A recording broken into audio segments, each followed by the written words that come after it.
এই যিটো গীতি কবিতা আছে তাৰ গাত দুখ নাই, দুখ মোৰ মানে মই এই চেগতে কওঁ যে আছে সুৰ, প্ৰত্যেকটো শব্দই সুৰ থাকে। আমি আচলতে ৰচনা বা সৃষ্টি কৰিব নোৱাৰো, আমি আচলতে আৱিষ্কাৰকহে। লিখাটো ইমান সহজ নহয় চাগে। লিখাটোৱে মেইন, হয়, সেইটোৱে মুখ্য। হয়, সেইটো লিখা প্ৰথমতে, কাৰণ গীত এটা লিখাৰ লগে লগে সি গীত হৈয়ে যায়, সি নাগালেও গীত। গান হ'বৰ কাৰণে তাক গাব লাগিব, আৰু ভালকে সুৰ কৰি তাক সংগীত সংযোজনা কৰি তাক গাব লাগিব, তেতিয়া সি গান হ'ব। ভালকে গালে ভাল গান হ'ব। ভাল গান হ'ব, হয়। মোৰে ল'ৰাৰ মা মাছলৈ যাওঁ, নাখাওঁ সুদা ভাত, ৰহ দৈ কৰ দৈ পাৰি পাৰি থ তই, জুতিৰে খাম এদিনৰ হাত। জুবিন গাৰ্গৰ লগত আপোনাৰ সম্পৰ্ক কেতিয়াৰ পৰা? এই বহুত বছৰ হ'ল, প্ৰায় 33 বছৰ 34 বছৰ হ'ল। 94 মানৰ 92 মানৰ পৰা আমি লগ পাইছোঁ তেনেকুৱা। এতিয়া ভাবিছোঁ আৰু নিজে মঞ্চতো গান গাম, ৰেকৰ্ডিঙতো বাণীবন্ধনতো গান গাম, কক্ষত এনেকৈ তুমি মাতিলেও গান গাম, তেওঁ মাতিলেও গান গাম। নমস্কাৰ, মনৰ খবৰলৈ মই সাগৰিকাই আপোনালোক সকলোকে স্বাগতম জনাইছোঁ। আজি আমাৰ মাজত আছে এনে এগৰাকী সংগীত শিল্পী, যিগৰাকীৰ নাম ক'লে আপোনালোকৰ মনলৈ বহু গীতৰ সুৰ, বহু কথা, বহু মিউজিক ভাহি আহিব। যিজনে বৰ্তমানলৈকে প্ৰায় 6000 মান গীত ৰচনা কৰিলে, সংযোজনা কৰিলে, আৰু তেওঁ নিজেও এজন খুব সুন্দৰ কণ্ঠশিল্পী। মই বেছি তেখেতৰ পৰিচয় দিব নিবিচাৰোঁ, তেখেত মোৰ লগত আছে আৰু তেখেতৰ সৈতে কথা পাতিম সংগীতৰ সম্পৰ্কে বিভিন্ন কথা। তেখেতৰ এই দীঘলীয়া যাত্ৰাটো কেনেকৈ আৰম্ভ হ'ল, কি কথাই তেখেতক বেছি আকৰ্ষিত কৰিলে এই যাত্ৰালৈ আহিবলৈ, এই গোটেই কথাখিনি আমি তেখেতৰ লগত পাতিম। তেখেত হৈছে আমাৰ সকলোৰে পৰিচিত, সকলোৰে মৰমৰ শিল্পী দিগন্ত ভাৰতী। নমস্কাৰ। আমাৰ অনুষ্ঠানলৈ আপোনাক স্বাগতম জনাইছোঁ। ধন্যবাদ। প্ৰথমতে সুধিব বিচাৰিম যে দেখাততো মই ভালেই দেখিছোঁ, ভালেই নিশ্চয়? আছোঁ, ভালে আছোঁ, মোৰ সদায় ভাল। দেখিলেও লাগে যে সদায় ভাল। মই সুধিব বিচাৰিম যে শৈশৱ ক'ত পাৰ কৰিছে আপুনি? শৈশৱ মোৰ নলবাৰীত গৈছে, নলবাৰী সৰু চহৰ তেতিয়া। নলবাৰী বুলি ক'লে সেই কেইটামান পৰিয়ালৰ মানে তেওঁলোকে আগবঢ়া সাংস্কৃতিকভাৱেও বা সামাজিকভাৱেও আৰু খেলা ধূলাৰ ক্ষেত্ৰতো। সেই কেইটামান পৰিয়ালৰ সৰু এখন টাউন এখন, তাতেই মোৰ বুনিয়াদী শিক্ষা, আৰু তাৰে পিছত হাইস্কুলৰ উচ্চতৰ গৰ্ডন উচ্চতৰ মাধ্যমিক বিদ্যালয়ত পঢ়া মই। তাৰ পৰা আহি গুৱাহাটীলৈ গুচি আহিলোঁ মেট্ৰিক পাছ কৰি। তেনেকৈ আৰু সৰুৰ পৰাই মোৰ ঘৰখন একেবাৰে মিউজিকেল এটা সম্পূৰ্ণ। হাৰমনিয়ামটো তানপুৰাখন, তবলাযোৰ, দোতাৰা, মানে সাধাৰণ বাদ্যযন্ত্ৰখিনি আৰু এই সৰুৰ পৰা যেতিয়াৰ পৰাই বস্তু মানে চিনি পোৱা হৈছোঁ, এইখন চকী, এইখন বিচনা, এইটো হাৰমনিয়াম, তেতিয়াৰ পৰাই আছে, গতিকে সেইটো পৰিৱেশতে পৰিয়ালত মানে আৰু মোৰ ডাঙৰ বাইদেউ, সৰু বাইদেউ, বিশেষকৈ মায়ে আচলতে তেওঁলোকক শিকাইছিল। আমাৰ জন্মৰ আগতে ডাঙৰ বাইদেউ, সৰু বাইদেউ, মায়ে গাইছিলে। পিছত সময়ত মাৰ এটা নিজৰ নামতি দলো আছিল, তেওঁ মুখ্য পাঠিকা। এতিয়া আছে নে তেখেত? নাই, তেওঁ ঢুকালে ক'ভিডৰ আগে আগে ঢুকালে মা। গতিকে মাৰ সেই সুৰ সেইটো সেই জন্মস্বত্বে পাইছোঁ আৰু। গতিকে মানে ঘৰত সৰুৰ পৰা এটা পৰিৱেশ আছে, সৰুৰ পৰা আছে। বাইদেউহঁতে ক্লাছিকেলৰ টিচাৰ, তেওঁলোকে ক্লাছিকেল তেতিয়া শিকি থকা অৱস্থাৰ পৰা আমাৰ ঘৰখন মানে তানপুৰা, হাৰমনিয়াম, তবলা এনেকৈ ক্লাছিকেল হেৰি এটা চৰ্চা হৈ থাকে আৰু বাইদেউহঁতৰ লগৰ বা তেওঁলোকৰ মানে সৰু ঘৰতে টিউটৰিয়েল হেৰি এটা আছিলে মানে ক্লাছিকেল মানে মিউজিকৰ। গতিকে সিটো ৰুমৰ পৰা শুনা যায় অনবৰত, আমি পঢ়ি থাকিলেও শুনো। গতিকে তেনেকৈ আচলতে মিউজিকেল গোটেই হেৰিৰ পৰা ওলাই যাব দিয়া নাই আৰু। যেতিয়াৰ পৰা কথা ক'ব পৰা হৈছোঁ বা বুজিব পৰা হৈছোঁ, তেতিয়াৰ পৰা মিউজিকে আমাক আৱৰি ৰাখিছে। তেতিয়া যেতিয়া আপুনি প্ৰথম গীত গাবলৈ আৰম্ভ কৰিলে মানে তেতিয়াতো প্ৰথমতে চাগে সংগীত মানে কণ্ঠশিল্পী হোৱাৰে মন আছিল বা? মোৰ একো মন নাছিল এইবিলাক। মই বাইদেউহঁতে খুব জোৰকে মানে গোৱাইছিল, তাৰমানে গান গাব লাগে, গান গোৱাটো সেইটো মুখ্য। যিহেতু ভাৰতীয় সংগীতত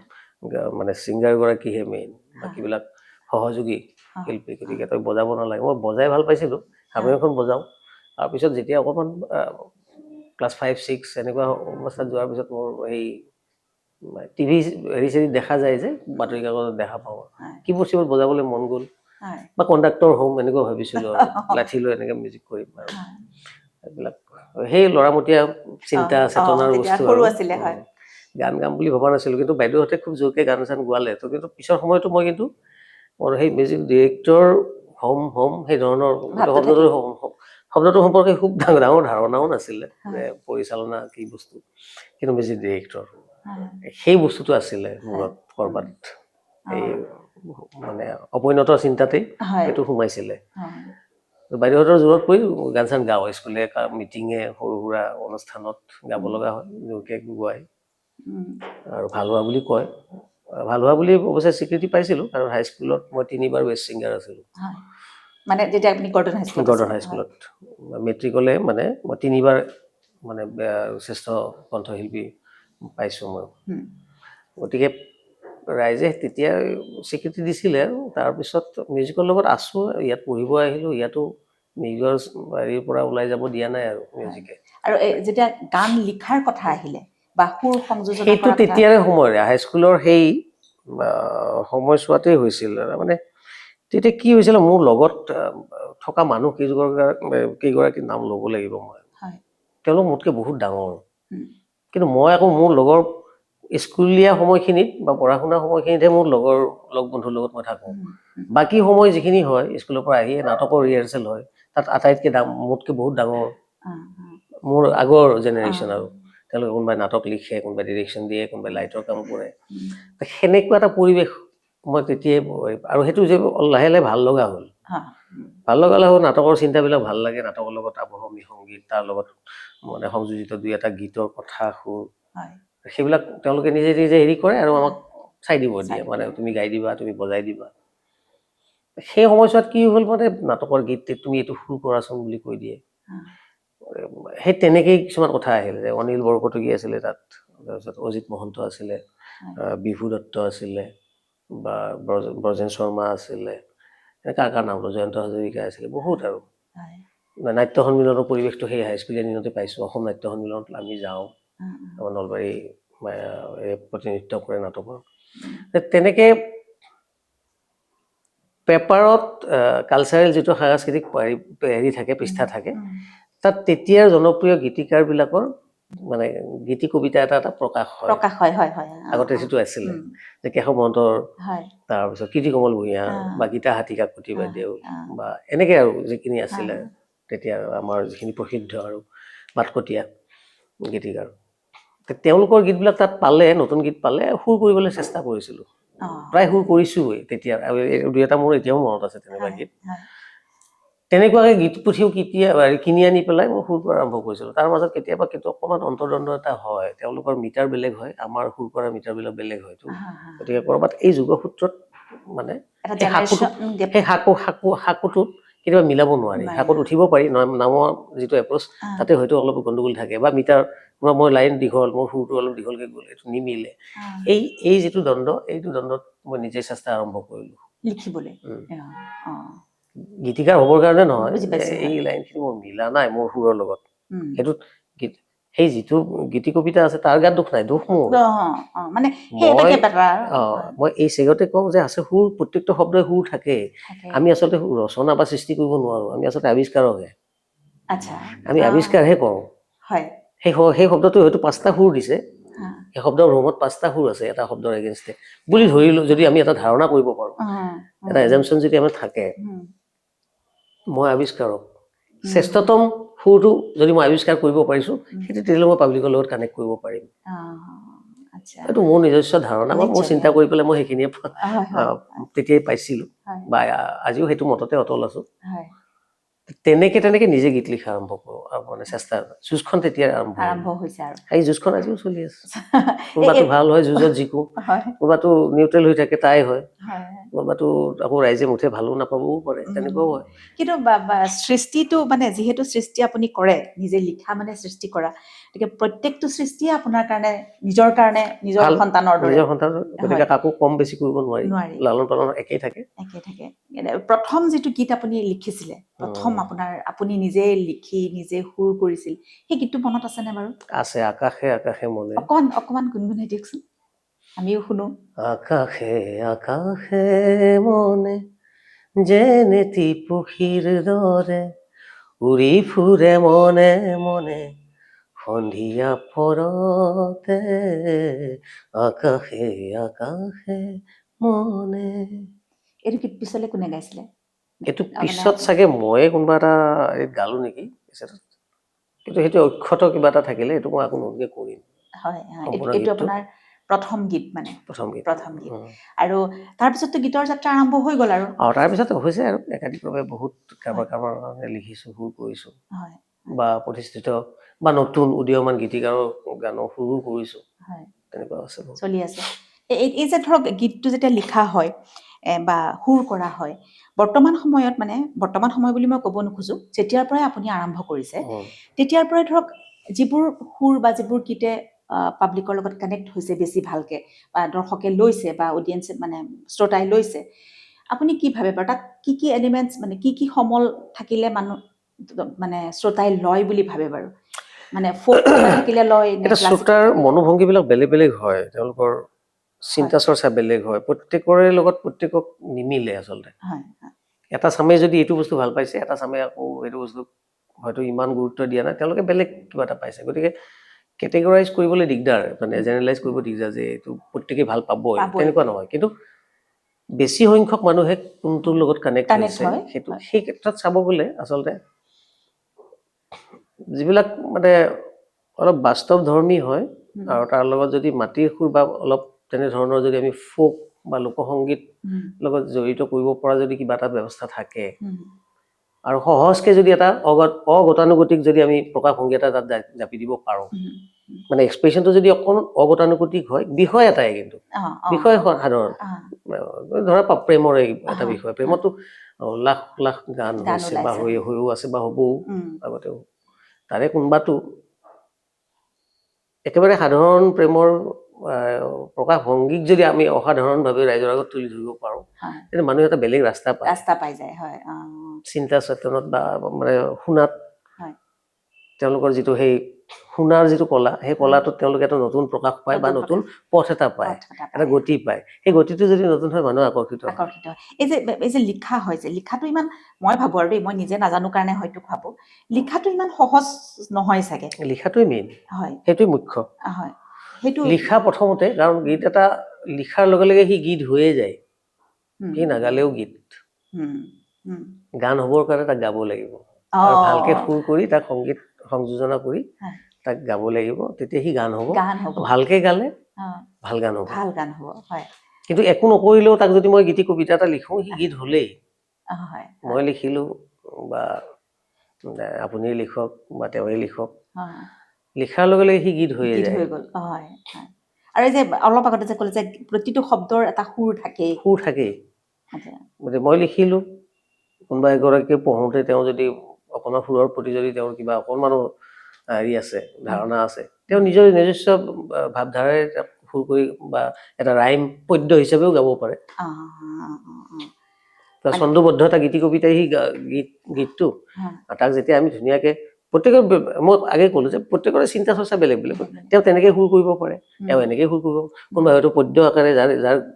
তালটো আছে গাত তেজত, তেওঁ হয়তো পদ্য আকাৰে তাল মিলাই পেলাইও গাব পাৰে, ছন্দটো মিলাই পেলাই ধুনীয়াকে পদ্য হিচাপেও আওৰাব পাৰে। গতিকে সেই আওৰালেই গীত এইটো গীত হৈ যায়। আৰু এই যিবিলাক মানে শব্দ, মানে আজি আপোনাৰ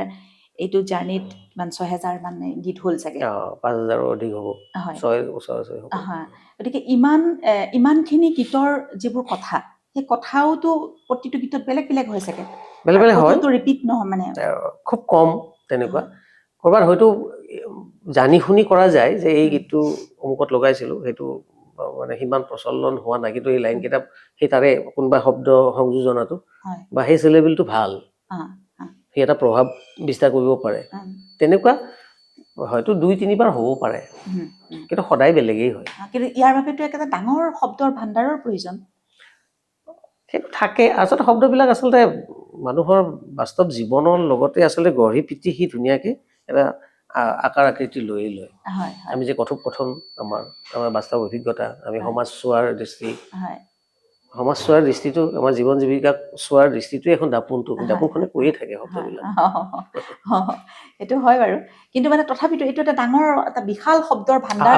আভিধানিক হেৰিটো লাগিব অধ্যয়নটোতো দৰকাৰ আভিধানিক অধ্যয়নৰো দৰকাৰ আৰু প্ৰত্যেক দোৱানত বেলেগ বেলেগ হয় আমি মান্যতা পোৱা ভাষাৰ সলনিও আমি কিছুমান দোৱানকো আমি মান্যতা দিব লাগে গীতি সাহিত্যই সেইখিনি স্বাধীনতা দিছে গীতি সাহিত্যত কিছু শিথিলতা আছে কিছু বুজা পৰা আছে একেবাৰে যিবিলাক আমি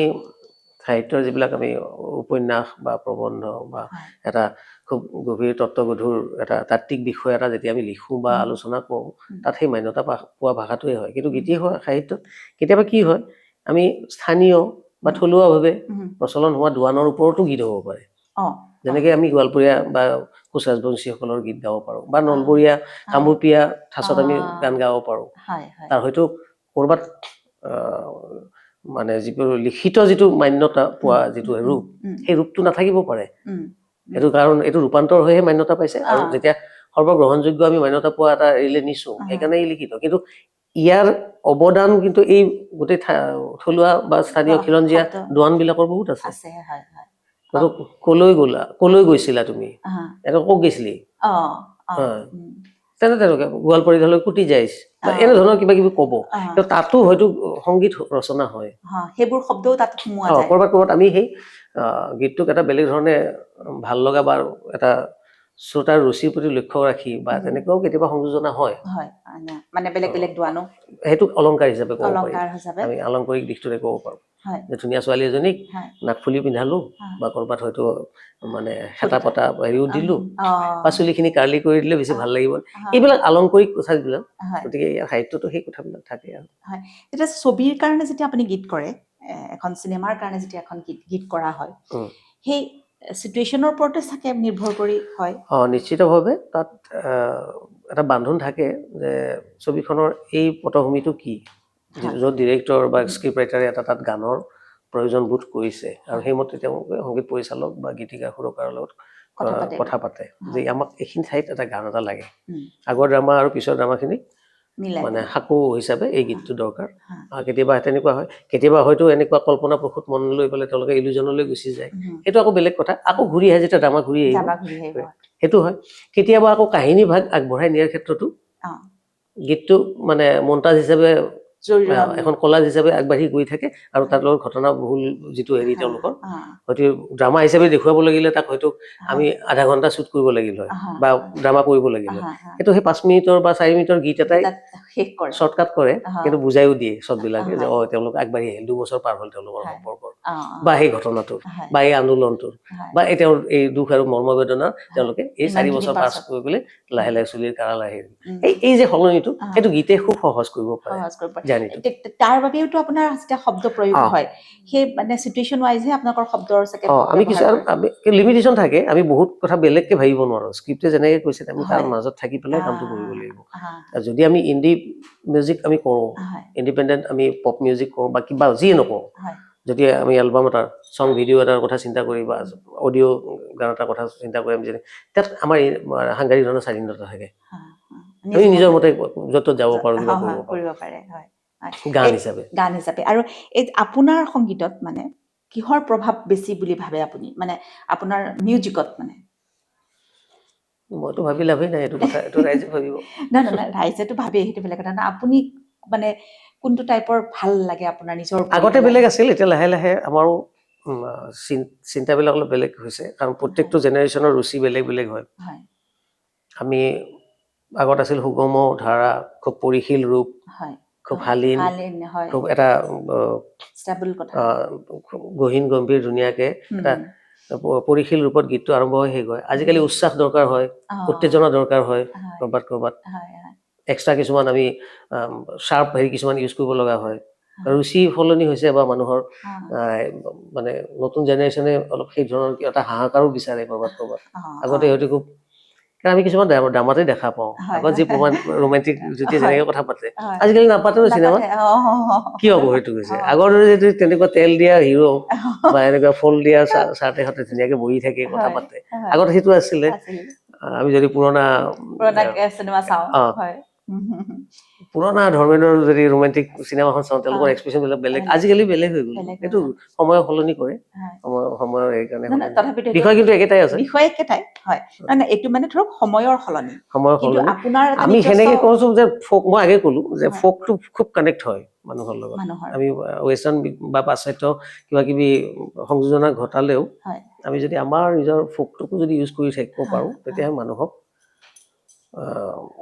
ওচৰ চপাই অনাৰ সুবিধা হয় আৰু অভিজ্ঞতাই বহুত কথা কয় অভিজ্ঞতাই বহুত শিকায় বা বহুত বুজায় আৰু অভিজ্ঞতা মই আগতেও কৈছো অভিজ্ঞতাই বহুত গঢ়ি পিটি সুন্দৰ সুন্দৰ শব্দ আৰু মানে প্ৰকাশ দিয়ে হয় আপোনাৰ নিজৰ সৃষ্টি নিজে লিখা নিজে সুৰ কৰাৰ ফোক বেছ কিবা এটা শুনাওকচোন মানে মানে আপোনাৰ ভাল লগা মোৰে লৰাৰ মাছলৈ যাওঁ নাখাওঁ সুদা ভাত ৰহ দৈ কৰ দৈ পাৰি পাৰি থ তই জুতিৰে খামে দিনৰ লাষ্টৰ লাইনটো নাই মাছলৈ যাওঁ নাখাওঁ সুদা ভাত মানে সেই লাইনটো নকলে মানে কমপ্লিট নহয় যেন লাগে ঠিক তেনেধৰণে এতিয়া মই সুধিব বিচাৰিম যে নতুন কি চলি আছে নতুন সংগীত বা নতুন আপোনাৰ নিজৰ কণ্ঠত ৰিলিজ হ'ব লগা কিবা এতিয়া আছে বহুত কেইটা গানে আছে চিনেমা আছে 3খনমান তাৰে কাম চলি আছে আৰু ষ্টুডেণ্টছ বহুত কেইগৰাকীৰ কাম আছে মানে মাজতে এটা স্থবিৰতা আহিছিলে জুবিনৰ মানে আনটাইম ডিমাইছৰ কাৰণে আমি অকণমান স্থবিৰতা এটা আহিছিলে সংগীতৰ এতিয়া আকৌ নতুনকৈ আৰম্ভ হৈছে স্বাভাৱিক মানে কৰ্মসূচী মানুহৰ বাকীবিলাকতো চলি আছে গতিকে সংগীতৰো স্বাভাৱিক এটা প্ৰক্ৰিয়া এটা আৰম্ভ হৈছে এতিয়া হ'ব লাগে হ'বও লাগিব উপায়তো নাই যিয়ে যি কাম কৰে সেইটো দায়িত্ব সহকাৰে কৰিব লাগে নিজৰ দায়িত্ব বুজি পেলাই কৰিবও লাগিব কাৰণ ৰৈ যোৱা মানে সময়টো গৈ থাকিব সময় নৰয় সময় কেতিয়াও কাৰোলৈ নৰয় গতিকে আমি ৰৈ থাকিব নোৱাৰো আমি নিজৰ তোমাৰ চিনেমা আছে তুমি কৰিবই লাগিব জুবিন গাৰ্গৰ লগত আপোনাৰ সম্পৰ্ক কেতিয়াৰ পৰা এই বহুত বছৰ হ'ল প্ৰায় 33 বছৰ 34 বছৰ হ'ল 94 মানৰ 92 মানৰ পৰা আমি লগ পাইছো তেনেকুৱা গতিকে 30 বছৰ আমি একেলগে কামেই কৰিছো মোটামুটি তাৰ লগত এই সাংগীতিক বন্ধুত্বই থকা নাই আমি পৰিয়াল টাইপো আছো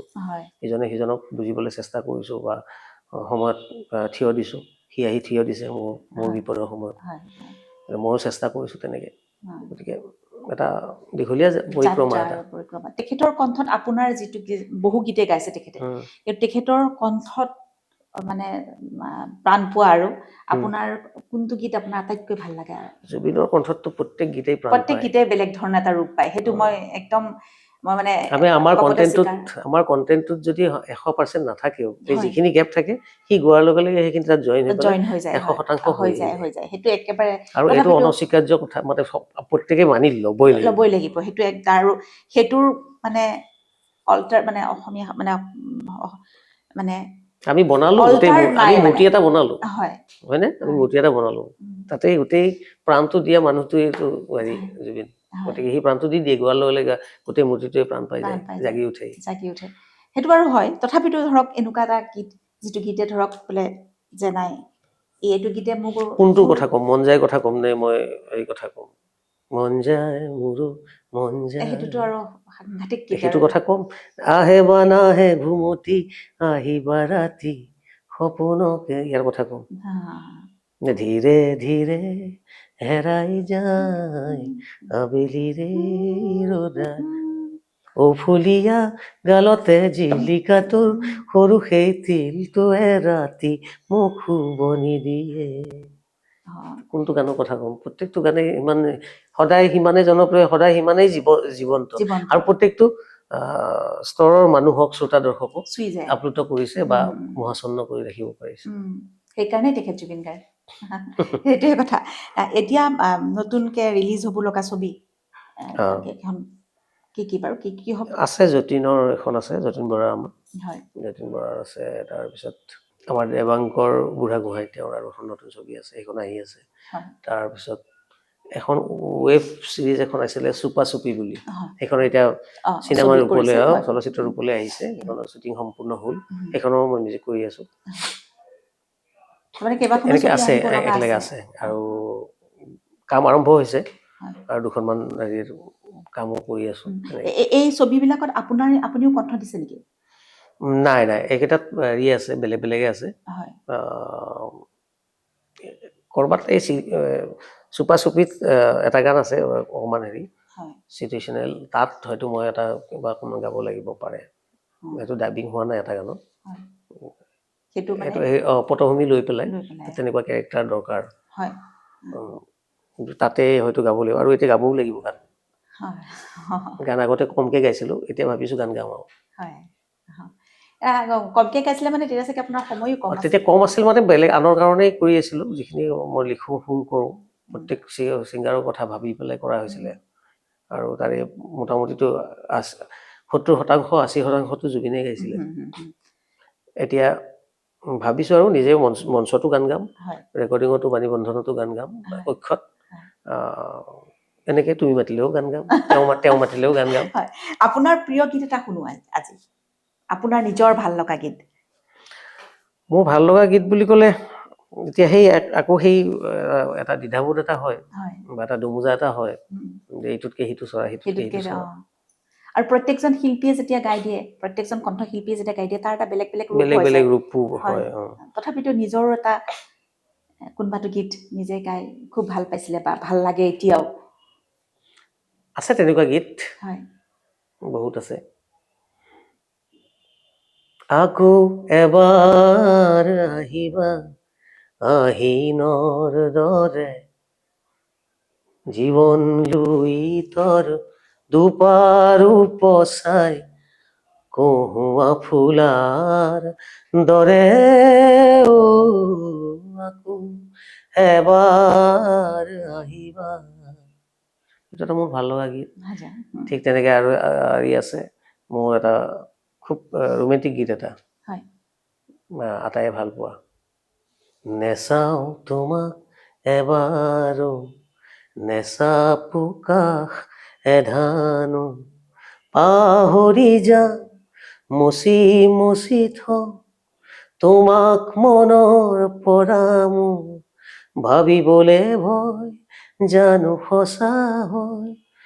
এই ভাৱনাই কলিজা কৰে আতুৰ হ'ব পাৰে এনে কথা জীৱনে মোক এৰে যদি হ'ব পাৰে এনে কথা মৰণে মোক চুৱে যদি বৰ ধুনীয়া এইটো এটা ৰোমেণ্টিক গীত আছিলে আৰু জুবিন আৰু গাৰ্গী বুলি ছোৱালীজনী গাইছিলে খুব খুব হেৰি এইটো গান মানে প্ৰাসংগিক এতিয়াও ল'ৰা ছোৱালীয়ে গায় মোৰ ষ্টুডেণ্টছ বিলাকেও গায় শিকিব খোজে ঠিক তাৰপিছত মনলে উভতি আহে ল'ৰালি এইটো এটা ভাল লগা গীত মই বুলি নহয় আটাইয়ে ভাল পোৱা গীত আপুনি এতিয়া ক্লাছ 2 টো কৰি আছে মানে আপোনাৰ ষ্টুডেন্ট ক্লাছ আছে কৰি আছো ক্লাছ কেতিয়া ক্লাছ হয় মোৰ হয় সপ্তাহটোত প্ৰায় কম বেছি পৰিমাণে সদায় থাকেই এটা দুটা ক্লাছ কিন্তু শনিবাৰ আৰু দেওবাৰে ৰেগুলাৰ বেটছ হিচাপে হয় এটা এটা হেৰি দলত গ্ৰুপ হিচাপে ক্লাছ হয় শনিবাৰ আৰু দেওবাৰ গ্ৰুপত কিমান মান এতিয়া ষ্টুডেন্ট আছে একোটা একোটা গ্ৰুপত থাকে 10-12জন মান থাকে 15জন মানুহ হয় কেতিয়াবা মানে এনেকে আছে কেইটামান গ্ৰুপ আৰু কিছুমান দূৰৰ বিলাকে সময় লৈ পেলাই বা মোৰো সময় মানে মিলাই পেলাই হ'ব ফোন কৰি আহে ছাৰ আছেনে ময়ো যদি আছো মাতি দিওঁ তেনেকে দূৰৰ বিলাক দুলীয়াজানৰ বা ডিগবৈ বা তেজপুৰ বা কোকৰাঝাৰ ধুবুৰী তেখেতসকলে আহিলে মানে দীঘলীয়া ক্লাছ কৰে চাগে তেওঁলোকে আহিলে সেই বন্ধ যদি পায় 2-3 দিনৰ নুমলীগড়ে তেওঁলোকৰ মানে ৰিফাইনাৰী ষ্টুডেণ্টে আহিলে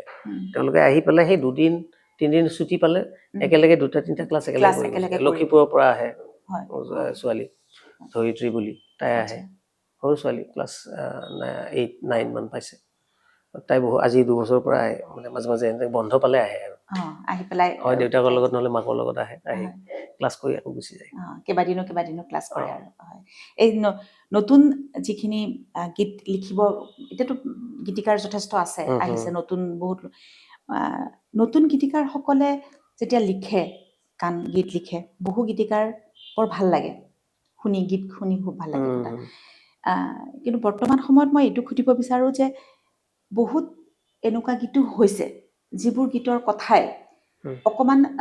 সমাজত বিৰূপ প্ৰভাৱ পেলায় কথাটো হৈছে থাকিব মই আগতে মোৰ এনেকুৱা কথা যে বজাৰ আজিকালি বাণিজ্যিক দিশটো চাবই লাগিব চোৱাটো দৰকাৰো যিহেতু এটা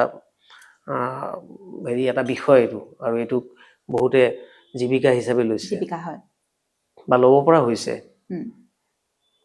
গতিকে হোৱাৰ লগে লগে আমি কি বুলি ক'ম বজাৰ বুলি ক'ম বজাৰ শব্দটোৱে ক'ম মাৰ্কেট বা এটা উদ্যোগ সম্পূৰ্ণভাৱে উদ্যোগ হোৱা নাই যদিও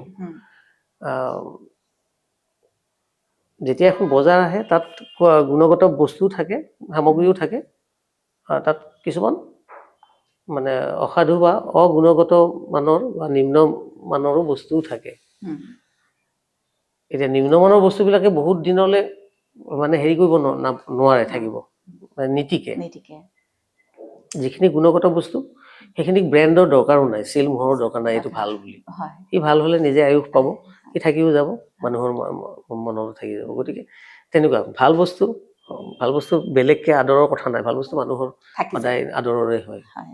কিন্তু কিছু সময়ত দেখা যায় আহে সেইটো ভাইৰেল আজিকালিতো ভাইৰেল শব্দটো হয় এইটো ভাইৰেল হয় বুলি কয় ভাইৰেলটোকে বেমাৰ ভাইৰাছৰ পৰা হোৱা বস্তু বেমাৰ ভালো হৈ যায় ন 3-4 দিনৰ পিছত অলপ দিনৰ পিছত নাথাকে হৈ যায় কিন্তু কেতিয়াবা ক'ৰবাত এনেকুৱা এটা অনুভৱ হয় কিন্তু সেই মিঠা আঘাত যিবিলাক আঘাত সম্পূৰ্ণ হলেও যিটো মিঠা আছিল সেইটো মনত কৰি ভাল লাগে যেনেকে ভূপেন হাজৰিকা আমাৰ সুধা কণ্ঠৰ বা ৰূপ কোঁৱৰৰ বা কলাগুৰুৰ বা পাৰ্বতীপ্ৰসাদ বৰুৱা ডাঙৰীয়াৰ এই যিবিলাক আমাৰ গীতি কবি এইবিলাক যিবিলাক আমাৰ ভাল লগা গীত তেওঁলোকৰ ভাল লগা বুলি ক'ব দৰকাৰ নাই সেইবিলাকৰ গীতত কিছুমান এনেকুৱা ভূপেন্দ্ৰৰ প্ৰেম সম্পৰ্কীয় গীত আছে বা প্ৰতিবাদৰ ভাষাৰে গীত আছে সান্তনাৰ আছে নিচুকনিৰ আছে দুখৰ আছে প্ৰত্যেকটো গীত কৰবাত নহয় কৰবাত কোনোবাই তাৰমানে নিজক তাত নিজৰ আইনাখন দেখা পাই যায় বা মিৰৰখন গতিকে দেখা পোৱাৰ লগে লগে তেওঁৰ যদি ভালৰ কথা হ'ল তেওঁ সেই ভিতৰত সেই হৰ্ষটো উল্লাসটো বা আনন্দটো জাগি উঠে দুখৰ হলে আঘাত এটা পায় মিঠাকে সেইটো মিঠা আঘাত সেইটো মনত কৰিও ভাল লাগে যে সেইটো হয় বাৰু কিন্তু কোনোবা সময়ত ক'ৰবাত থাকে অকমান নিজৰকো মানে কোনোবা সময়ত অকমান তাৰ মাজতো মই আশাবাদী ভাল ওলাব নতুন প্ৰতিভা টেলেণ্ট আছে ভাল লিখা ল'ৰা আছে এতিয়াও দুগৰাকী মানে ভাল কাম কৰিও আছে গতিকে এই তেওঁলোকে অকণমান আগভাগ লৈ পেলাই ভাল ভাল চিন্তা কৰিলে কেৱল বজাৰৰ কথা চিন্তা নকৰিও মনোৰঞ্জনটো থাকিবই লাগিব বা অলপ অগতানুগতিক পথৰ সন্ধানত যাওঁতে যাতে ক'ৰবাত আমি বিষাক্ত বস্তুৰ যাতে কিবা কিবি বীজ যাতে ছটিয়াই থৈ নাযাওঁ সেই কথাখিনিও চাব লাগিব বাকী কমাৰ্চিয়েলাইজ কৰাৰ স্বাৰ্থত আলংকাৰিক দিশটোত অলংকাৰ লগাও কথা নাই তাৰপিছত যাতে সেইটোৱে যাতে আমাক নতুন চামক যাতে বিপথে লৈ যোৱাৰ এটা পৰিভাষা যাতে নিদিয়ে হয় আৰু যিসকলে ধৰক নতুনকৈ লিখিবলৈ আৰম্ভ কৰিছে তেখেতসকলৰ বিষয়ে বা তেখেতসকলে কি কথাত গুৰুত্ব দিব লাগে বুলি আপুনি ভাবে বাৰু আচলতে মই উপদেশ দিব পৰা হোৱা নাই মই নতুন চামৰ মাজতে আছো না নতুনেই বাৰু তথাপিতো কিন্তু মই নিজে ভাবো যে ইমানখিনি গীত লিখাৰ গভীৰভাৱে আচলতে মানে নিৰীক্ষণটো ভাল হ'ব লাগে বা বিষয়ৰ যিটো সেই বিষয়ৰ লগত সংগতি থকা বা খাপ খোৱা ৰজিতা খুৱাই পেলাই শব্দ গাঁথনি হ'ব লাগে আৰু লগতে মই যিটো কৈছো যে অধ্যয়নটো দৰকাৰ হ'বই অধ্যয়ন দৰকাৰ হ'বই মানুহক অধ্যয়ন কৰিব পাৰিব লাগিব প্ৰকৃতিক লগত ৰাখিবই লাগিব প্ৰকৃতি মা নোহোৱাকে একো নহয় প্ৰকৃতি আমাক অনবৰতে শিকাই থাকে আমাৰ শিক্ষাগুৰু মা দেউতাৰ পিছতে শিক্ষাগুৰু কিন্তু সৰ্বোপৰি শিক্ষাগুৰু কিন্তু প্ৰকৃতিক যদি আমি বুজিব চেষ্টা কৰিছো বা পাৰো বা আমি যদি প্ৰকৃতিৰ কথাবিলাক যদি শুনো প্ৰকৃতিৰ শব্দ প্ৰকৃতিৰ বতাহজাকৰ মানে চৰচৰণিৰ পৰা আৰম্ভ কৰি নদীৰ গুলু গুলু শব্দৰ পৰা চৰাই চিৰিকটিৰ মাতৰ পৰা এই প্ৰকৃতিয়ে যিখিনি আমাক শুনাই দেখুৱায় এইখিনিত কিন্তু অধ্যয়নৰ সমল সাংঘাতিক থাকে তাক গৱেষণা কৰি পেলাই নিজৰ নিৰীক্ষণ যদি সেইটো স্তৰলৈ নিব পাৰি তেতিয়া মই ভাবো তেওঁলোকৰ নিজে লিখনিবিলাক ঠিকো হ'ব উন্নত হৈ আহিছে মই নিজে তাকে চেষ্টা কৰি আছো ইমান সৰুৰ পৰা আৰু ভৱিষ্যতেও মই এই চেষ্টাটোৱে চলি থাকিম তাৰ মাজত যিখিনি ফল পাওঁ সেইখিনিয়ে মোৰ কাৰণে বহুত আৰু তেনেকৈ ভাবিছোঁ। এই যিখিনি সংগীত শিল্পীয়ে ধৰক এতিয়া পৰিৱেশন কৰি আছে বা ৰেৱাজটোৰ বিষয়ে মই সুধিব বিচাৰোঁ যে ৰেৱাজটোতো কৰিব লাগিব মানে অভ্যাসটোতো চব বস্তুৰে লাগে। নকৰাকৈ কোনোবা জনপ্ৰিয় বা হিট হৈছে বা মুধা ফুটা বা ছিংগাৰ হৈছে বা অভিনয় শিল্পী হৈছে বা হেৰি হৈছে, সেইটো এটা ব্যতিক্ৰম, exception. Exception cannot B A metre. আৰু সেইটো নহয়ও, কেতিয়াও হোৱা নাই। এক্সেপশ্যনে ব্যতিক্ৰম কোনোবা এজন থাকিব পাৰে, কোনোবা সৰ্বকালৰ কাৰণে গিফ্টেড হৈ আহে, আৰু কোনোবাই একো চেষ্টা কৰিও তাৰে হয়তো 20% বা 25%লৈও যাব নোৱাৰে। কিন্তু আমাৰ কথাটো হ'ব কি, আমি বিষয়টোৰ প্ৰতি শ্ৰদ্ধা ৰাখি অধ্যয়ন, অধ্যৱসায়, অনুশীলন, সাধনা, কষ্ট, সংগ্ৰাম, এইকেইটা শব্দৰ লগত কিন্তু অনবৰতে মেটেৰিয়েলি কৰিব পাৰিব লাগিব। আৰু মেটেৰিয়েলি কৰাৰ ক্ষেত্ৰত নিজে মানে মুখামুখি হোৱাৰ ক্ষেত্ৰত নিজে সেইটো প্ৰস্তুত হৈ থাকিব লাগিব। মই ভাবোঁ এইকেইটা শব্দৰ লগত যদি মেটেৰিয়েলি হয় বা সেইকেইটা শব্দক যদি আমি লগত ৰাখি পেলাই যদি কাম কৰি থাকিব পাৰোঁ, লগত ৰাখি একো নকৰিলে নহ'ব, লগত ৰাখি পেলাই সেই মতে চলিব লাগিব, তেতিয়া মই ভাবোঁ সাধনাই বা কষ্টই মিঠা ফল দিয়ে। হয়, এই ধৰক খুব ব্যস্ততাপূৰ্ণ এটা জীৱন বৰ্তমান সময়ত সংগীত শিল্পীসকলৰ ব্যস্ততা আছে, গতিকে এই ব্যস্ততাৰ মাজত ধৰক নিজৰ ভইচ ঠিকে ৰাখিব লাগিব, কাৰণ যিকোনো মুহূৰ্তত ফাংচনত গাব লাগিব, ৰেকৰ্ডিং কৰিব লাগিব, তাৰ বাবে কি কৰিব পাৰি? এতিয়া এনেকুৱা দেখা যায় যে প্ৰতিযোগিতাবিলাকত কোনোবাই এটা গান লৈ আহে, ভাল গায়, তেওঁক যদি গানটো মানে মাজতে ৰখাই পেলাই যদি কোৱা হয় তুমি বেলেগ এটা গান গোৱা, তেওঁ দুধৰ মুঠৰ লাগে তেতিয়াই। আমাৰ ইয়াত বিশেষকৈ অসম মুলুকৰ কথা কৈছোঁ মই, অসমৰ প্ৰেক্ষাপটত এইটো হয়। কিন্তু বাহিৰত কি হয়, তেওঁলোকে অনবৰতে 50টাৰ পৰা 70টা গীত অনবৰতে ৰেডি হৈ থাকে, বিভিন্ন ক্ষেত্ৰৰ গীত। দেশপ্ৰেমমূলক গীত বুলি ক'লেও তেওঁৰ হাতত 5টা গীত আছে, প্ৰেমৰ গান বুলি ক'লে তেওঁৰ 10টা আছে, চিটুৱেশ্যনেল দুখৰ গীত বুলি ক'লেও তেওঁৰ হাতত 12টা গীত আছে, আন্দোলন বা প্ৰতিবাদ তেনেকুৱা বিষয়ৰ ওপৰত গীত আছে বুলি ক'লেও আছে। কিন্তু আমাৰ এই যে বিষয়ভিত্তিক, এই বিষয়ৰ যি বিভিন্নতা, এই বিভিন্নতাৰ ওপৰত আমাৰ ল'ৰা ছোৱালীবিলাক ইমান প্ৰস্তুত হোৱা নাই। সংগীত মানে কণ্ঠশিল্পীৰ কথা কৈছোঁ, যিয়ে কণ্ঠক লৈছে বিষয় হিচাপে বাছি যে মই গান গাম, গতিকে তেওঁলোকে এই নিজৰ ভঁৰালটো কিন্তু টনকিয়াল কৰিব লাগিব, চহকী কৰি ল'ব লাগিব। অনবৰতে মুখ মেলিলেই যাতে মই 50টা গীত গাব পাৰোঁ, গোটেই সম্পূৰ্ণকৈ নহ'লেও মোৰ কিন্তু এপ্ৰ'চ শ্বুড বি দেয়াৰ, মোৰ সেই এপ্ৰ'চটো থাকিব লাগিব, সেইটো লাগে। গতিকে নিজৰ ষ্টকটো কৰিবৰ কাৰণে কি হ'ব, ঘৰত তুমি হোমৱৰ্ক কৰিবই লাগিব, প্ৰেক্টিচ কৰিবই লাগিব, কথাক বুজিব লাগিব, ভাষাক বুজিব লাগিব, সুৰক বুজিব লাগিব, আৰু সেইখিনি বুজাৰ কাৰণে তুমি হোমৱৰ্ক কৰিব লাগিব, ঘৰত তোমাক নিজক সময় দিব লাগিব, নিজক মানে সংগীতক সময় দিব লাগিব। দিলে তেওঁৰ ষ্টকটো বাঢ়িব, বাঢ়িলে তেওঁৰ নিজৰ কনফিডেঞ্চ বাঢ়িব, আত্মবিশ্বাস যেতিয়াই বাঢ়ে পাৰফৰ্মেঞ্চৰ কোৱালিটিও সিমানে ওপৰলৈ যায়। এই যে ৰেৱাজ যে কৰিব লাগে, ধৰক মানে ভইচ ঠিকে ৰাখিব লাগিব বা যিকোনো সময়ত গাব পৰা হৈ থাকিব লাগিব, তাৰ বাবে কি কি ৰেৱাজ কৰিব পাৰে, মানে কি কৰিব লাগে? তেনেকুৱা হেৰি থাকে আৰু মানে ক্লাছিকেলৰ লেচনবিলাক থাকে বা স্বৰমালিকা থাকে। লেচনতো নিশ্চয় এটা ক্ৰম অনুযায়ীহে থাকে, সময় নাই, খুব লৰালৰি হৈছে যে এনেকুৱা এটা টিপছ, এনেকুৱা এটা কথা যিটো কুইক আমি প্ৰথম কথা হ'ল যিবিলাক নোট ৰিলিজ হয়, নোট ৰিলিজৰ নিজৰ উশাহটোক বঢ়াব লাগে। নিজৰ উশাহটো যিমানেই দীঘলীয়া হয় বা দমদাৰ হয়, সিমানে সুবিধাজনক স্থিতিলৈ যায় কণ্ঠশিল্পীগৰাকী। উশাহটোক যিমান পাৰি দীঘল কৰা লাগে, আৰু সেইটো কাৰণে মেডিটেশ্যন কৰা দৰকাৰ। উশাহটো নিজৰ দীঘল কৰি ল'ব পাৰিব লাগিব। আমি উশাহটো লৈ পেলাই, ডাঙৰ উশাহ লৈ পেলাই লাহে লাহে খৰচ কৰি যিমান দীঘল কৰিব পাৰোঁ, সিমানে আমাৰ মেলোডিবিলাক কাট হৈ নাযায়, শ্লাইচ হৈ নাযায়। তাৰ ধাৰাবাহিকতা এটা কিছু দূৰলৈ গুচি গ'লে তাৰ ৰসাস্বাদনটো ভাল হয়, মানুহে শ্ৰোতা দৰ্শকে তাৰ ৰসটো পায়। বাৰে বাৰে উশাহ লৈ থাকিলে ঘন ঘনকৈ এই যে শ্লাইচ হৈ যায়, কাট হৈ যায়, মেলোডিটো কাট হয়, ক'ৰবাত শ্ৰোতাই হয়তো এইবিলাক তেওঁলোকে বিশ্লেষণ কৰিব নাজানিবও পাৰে, সাধাৰণ শ্ৰোতাই কিন্তু ক'ব যে গানটো এইটো ভাল লগা নাই। দীঘল উশাহৰ কণ্ঠশিল্পীবিলাক অলপ সুবিধাজনক স্থিতিলৈ যায় সেইকাৰণে। মানে সুৰৰ লগত উশাহৰ লগত আৰু গোটেই সংগীতটোৰ লগত তেওঁলোক আচলতে ছেটেল হয় অস্থিৰতাটো নাথাকে স্থিৰ হয় আৰু সেইটো কাৰণে তেওঁ সেই নোট ৰিলিজ কৰি পেলাই ষ্টেণ্ডিং নোটবিলাক ধুনীয়াকৈ গাব লাগে দীঘল দীঘলকৈ বিলম্বিত যিটো আমি শ্ল' বিলম্বিত বুলি কৈছোঁ ধীৰ গম্ভীৰভাৱে যদি দীঘলীয়াকৈ চাহটোকে গাই থাকিলে বহুত কাম দিয়ে কেৱল চাহটোকে গাওক মানে যাতে নকপে ভইচটো আনএক্সপেক্টেড ট্ৰেমলো যাতে নাহে ভাইব্ৰেটটো যাতে নাহে চিধাকে কাৰণ আমাৰ এটা ডাঙৰ কথা মই ইয়াত কওঁ মানে মোৰ নিৰীক্ষণৰ কথা কওঁ এডাল ভাজ লগা লোহা বা সোণাৰীয়ে ভাজ লগা এটা সোণৰ টুকুৰা এটাক প্ৰথমতে কি কৰে গলাই ল'ব বা লোহাডাল কমাৰে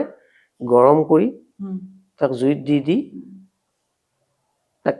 প্ৰথমতে পিটি পিটি পিটি তাক চিধা কৰে তাৰপিছতহে অৰ্ডাৰ লোৱা বা সেই গ্ৰাহকটোৰ অৰ্ডাৰ মতে ভাজটো দিয়ে যে দাখন এনেকুৱা হ'ব লাগিব বা কোৰখন এনেকুৱা হ'ব লাগিব বা চিপৰেংখন এনেকুৱা দীঘল তাৰপিছতে প্ৰথমতে কিন্তু পিতে সেই ভাজ লগা ইতিমধ্যেই সি বাই ডিফল্ট ভাজ লাগি আছিল তাক তাৰ পৰাই আৰম্ভ নকৰে তাৰ পৰা আৰম্ভ কৰাটো দিগদাৰ আমাৰ ভইচটো তেনেকুৱা বাই ডিফল্ট আমি ক'ৰবাত নিজৰ নিজৰ এটা ভাজ লগা ভইচ এটা আমি লৈ আহোঁ সৰুতেই তেতিয়াহ'লে আমি গান গাবলৈ নিশিকোঁ বা পদ্ধতিমূলকভাৱে আমি সেই বিষয়টোক অধ্যয়নৰ হেৰি কৰি লোৱা নাই কিন্তু হঠাৎ যদি আমি তেনেকৈ মুখ মেলিও গান গাবৰ কাৰণে আমাৰ গণ্ডগোল হৈ থাকিবই তাত কি কৰিব লাগিব এই ভাজ লগা ভইচটো আমি প্ৰথমতে চিধা কৰিব লাগিব চিধা কৰিব লাগে স্থিৰভাৱে তাক নকপাকে চিধাকৈ তাক ৰিলিজবিলাক দিব লাগিব দীঘল দীঘলকৈ ৰিলিজ দিয়াৰ পিছত যেতিয়া ভইচটো ষ্টেবল হ'ব ঠেহেৰাওটো যেতিয়া আহিব ঠেহেৰাও যেতিয়া আহিব স্থিৰতা আহিব গম্ভীৰ হ'ব গধুৰ হ'ব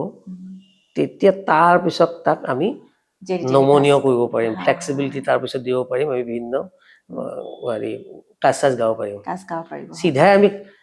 আলংকাৰিক কথাবিলাক বা এওঁ এইটো কাজ দিছে ইমান পাক এটা দিছে এইটো তৎক্ষণাত কৰিব নোৱাৰি তাৰ আগতে চিধা হ'ব লাগিব ভইচটো তাৰপিছতে আমি ভাজবিলাক দিব পাৰিম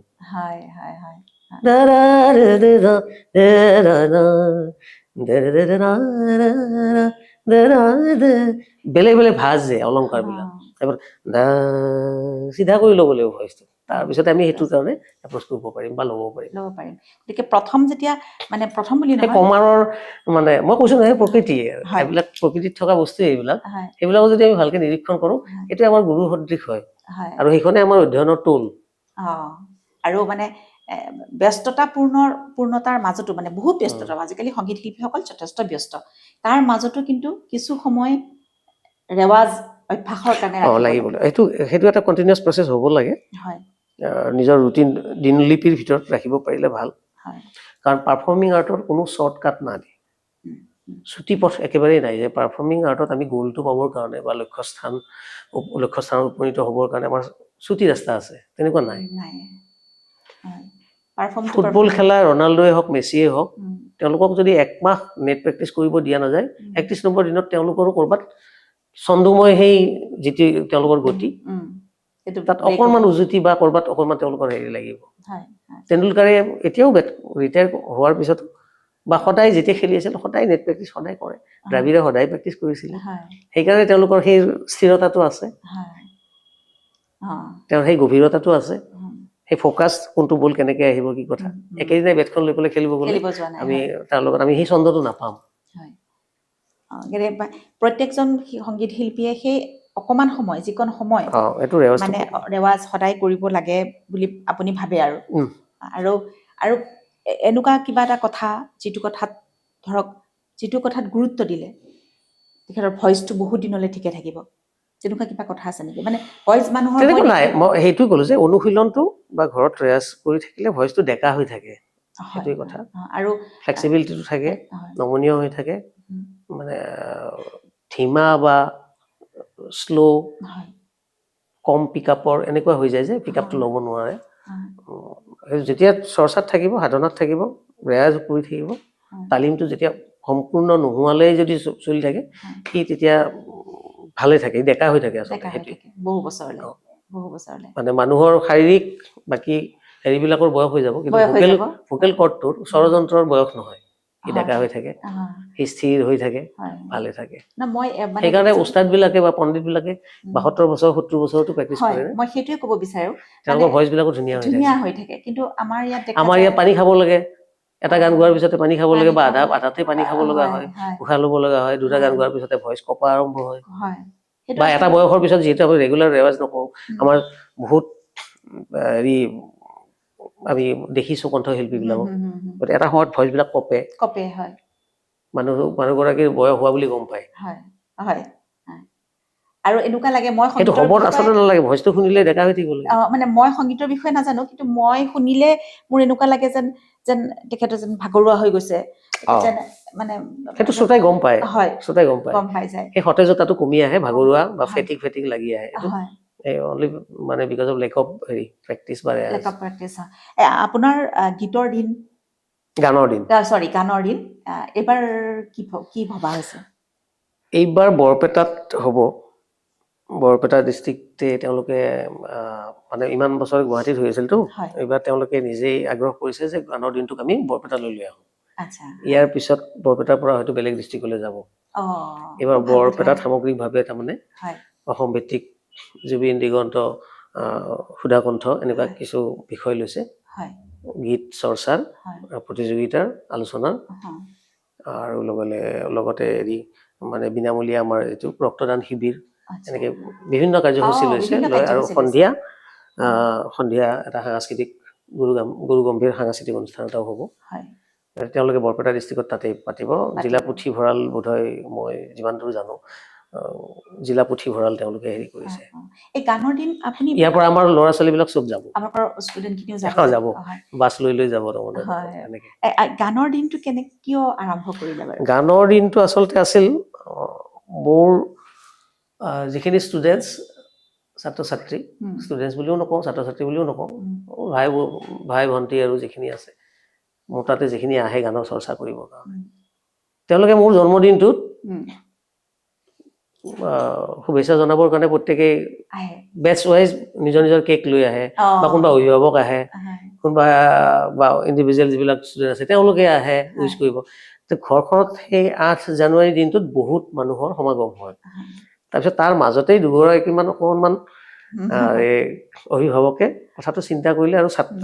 ছিনিয়ৰ পুৰণি ছাত্ৰ ছাত্ৰীয়ে, ছাৰ এটা কাম কৰোঁ নেকি, আমি আপোনাৰ ঘৰখনত ঠাই কমি যায়, আমি এটা সেনেকুৱা ৰাজহুৱা প্ৰেক্ষাগৃহ এটা লওঁ বা পথাৰ এখনলৈ যাওঁ, যে গোটেই দিনটো আপোনাৰ নপুৰণি ছাত্ৰ ছাত্ৰী সমাৰোহ, আৰু সেইদিনা দিগন্ত ভাৰতীৰ গীতৰ চৰ্চা কৰোঁ। হয়, সেইটো প্ৰতিযোগিতামূলকো হ'ব পাৰে, আলোচনাও হ'ব পাৰে, অন্তৰংগ আলাপো হ'ব পাৰে, বা এখন সাংস্কৃতিক সন্ধিয়াও হ'ব পাৰে। সেই প্ৰস্তাৱটো তেওঁলোকে লৈ পেলাই তেওঁলোকে কৈছে নাই এইটোৱে কৰোঁ, কাৰণ ইটো বেটছ আহে, তেওঁলোক যোৱাৰ পিছত আমি আহোঁ, কাৰো সময় নিমিলে, বা কেতিয়াবা চা চিনাকিও নাথাকে, অকণমান ইজনে সিজনক অলপ অসহজ বোধো কৰে, তেওঁলোক বেলেগ বেটছৰ, তেওঁলোকে কেকটো কাটি লওক, তাৰপিছত আমাৰটো কাটিম। এই যিটো হেৰি, তেওঁলোকে একেলগে একেখন মঞ্চতে কামটো কৰাৰ কাৰণে চিন্তা এটা কৰিলে। তেনেকে হ'ল যে ছাৰ আমি গোটেই দিনটোৰ আমি সাংস্কৃতিক হেৰিটোৰ এটা নাম এটা দিওঁ, ছাৰ দিয়ক। মই এনেই কৈ পাইছিলে গানৰ দিন বুলি থওঁ,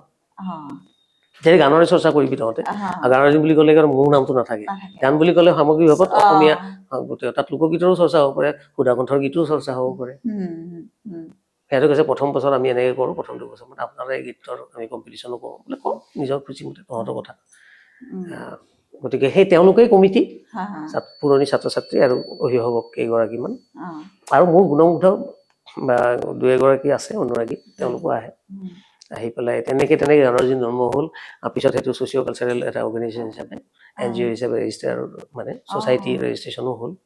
গতিকে গানৰ দিন তেনেকে চলি আছে। এইবাৰ বৰপেটাত হ'ব, আটাই আহিলে হ'ল। এইবাৰ বৰপেটালৈ কোনোবা আহিব নেকি? মানে বাহিৰৰ কোনোবা? বাহিৰত আছিলে, চিন্তা এটা আছিলে আমাৰ, কিন্তু আমি নচিকেতাৰ পৰা ডেট বুকো কৰিছিলোঁ, আমাৰ হেৰি কলকাতাত গৈ পেলাই আমি তেওঁৰ পৰা এটা ডেট লৈছিলোঁ, কিন্তু হঠাৎ এই হেৰিটো হোৱাৰ কাৰণে, আৰু সেইটো কাৰণে এটা সাংগঠনিক প্ৰক্ৰিয়া এটা থাকে অলপ, আৰু সেইটো কাৰণে সময় লাগে, কিন্তু সেইটো ঠিক কৰিব মই কলকাতালৈ যে গৈছিলোঁ, তাৰপিছতে এই আকস্মিকভাৱে আমি এই দুৰ্ভাগ্যজনক খবৰটো পালোঁ মই কলকাতাত থাকোঁতে।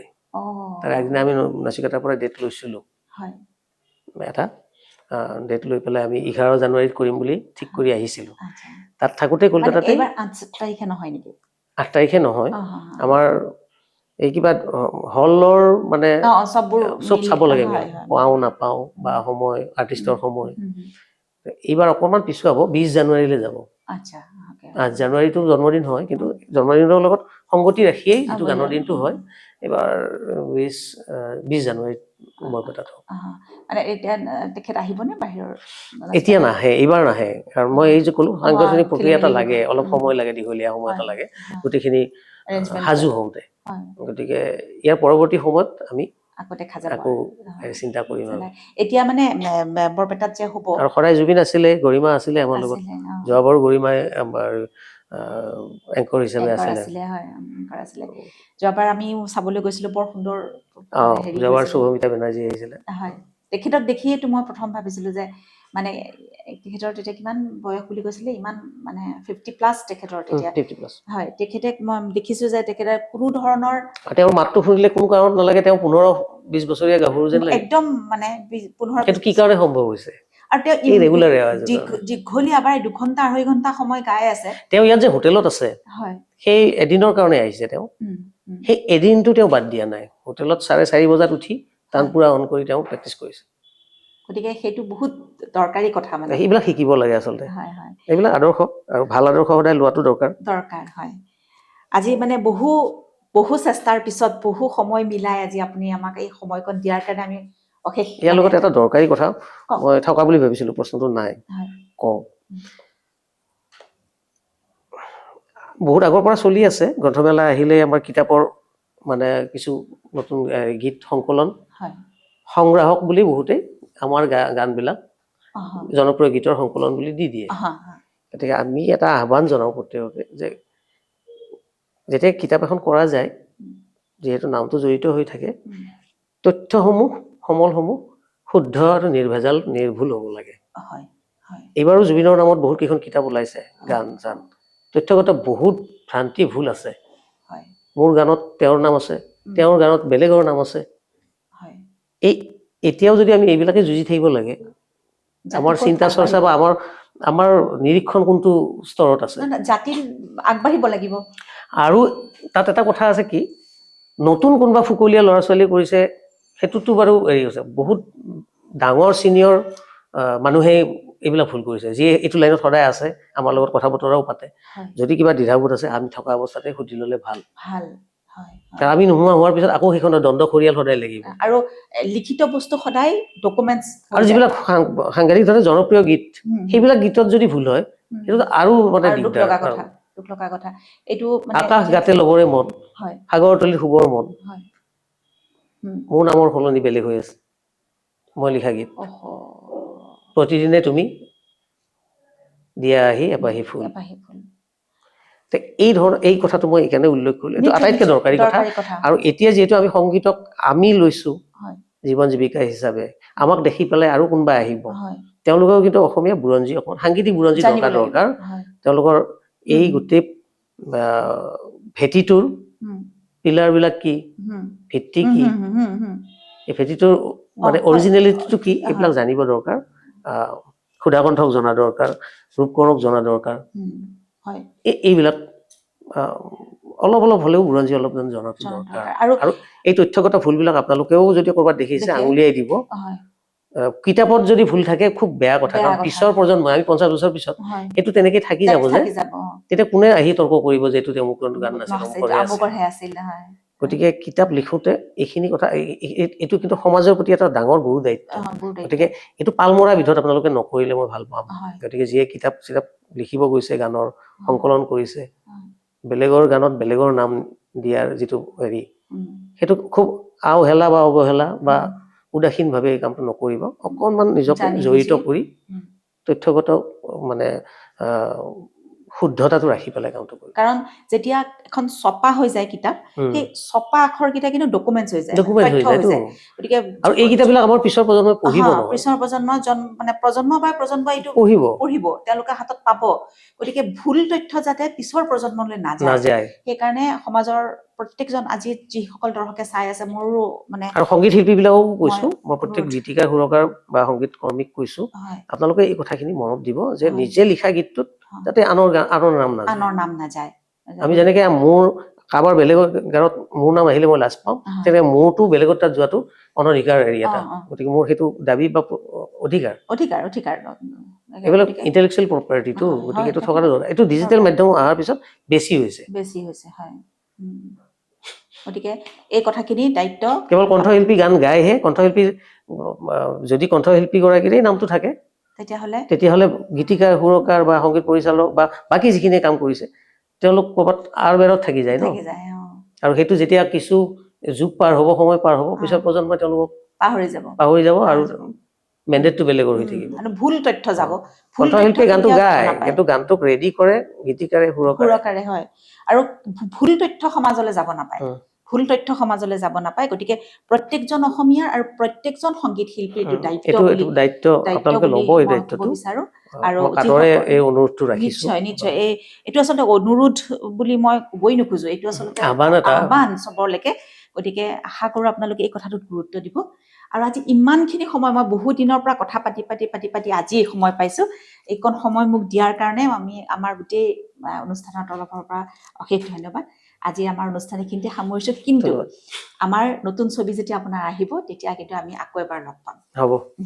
এইখিনিকে কৈছো আৰু আশা কৰো আপোনালোকে এই অনুষ্ঠানটো চাই ভাল পালে আৰু আপোনালোকে যদি আন কাৰোবাৰ এনেকুৱা ধৰণৰ কথা সাক্ষাৎকাৰ চাব বিচাৰে কমেণ্ট কৰিব বুলি আশা কৰিলো ধন্যবাদ